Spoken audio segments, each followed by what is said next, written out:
I'm the veggie person in our house. I grow the veg and Joe does, well, pretty much everything else really, including the flowers. People ask me what the flowers are and I just say, well, they're flowers, aren't they? I don't know what they are. Whereas I know that that back there was curly kale and these are cabbages that are growing with that butterfly. We always think butterflies are lovely, don't we? But actually it's gonna eat my cabbage, which is annoying. More flowers, as you can see here. And look, we've got patiently waited for and a lily flower has come out there, which looks fantastic amidst all of the sharks. This is where the action is for me in the veggie patch. Here's some Swiss chard that I planted, and basically most of it's been eaten by squirrels. You can see a tiny leaf there just surviving and another one there. Here's my peas. Well, look, I've got a few here that really need picking. Got some brilliant tomatoes here. These plants are coming on really well. These were under our bed units, which I've converted, and you can see the tomatoes growing. I've got others at the top of the garden that have got loads of tomatoes on them, more than John Knight will have. He's one of the ministers at the church that really shares with me how well he does with his. Got some Swiss chard here. I've not put these in the garden yet because I put some in the other day outside and they got completely eaten. This herb here was nearly dead and I have saved it. Lovely basil. You can smell it, can't you? Let's sniff that. Beautiful. And there's my shark that someone put in the garden. Courgettes at the top of the garden are growing really well. I've only got one little yellow one in there that's growing. I have to be patient down here. French beans are coming on.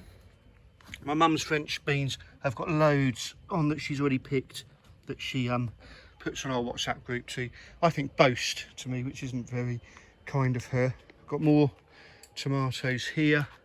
I did a whole row of beetroot up here and they were eaten straight away, so I'm going to put in leeks. I'll put in leeks over there, as you can see.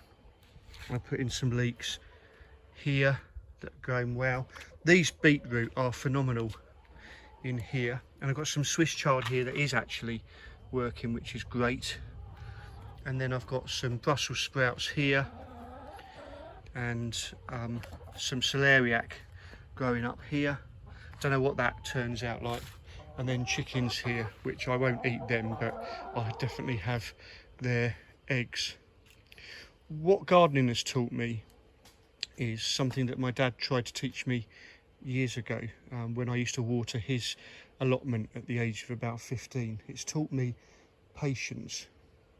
And we've been thinking this week about love being patient. Love is patient. Patient, that in Greek, which the Bible, the New Testament is written in, means slow towards.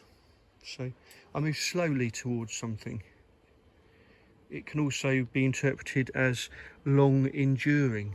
So I'll stick with something for a long time.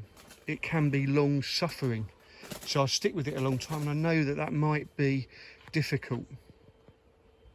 And it can mean to exercise patience. I actually have to flex my patience muscle and endure what's going on. Love is patient. It takes energy. It can cost us. And it's not a quick fix situation. So my question for me and for you is, what am I patiently expecting? I might have been patiently expecting it for just a few days. I might have been patiently expecting it for years. What am I patiently expecting? Take care.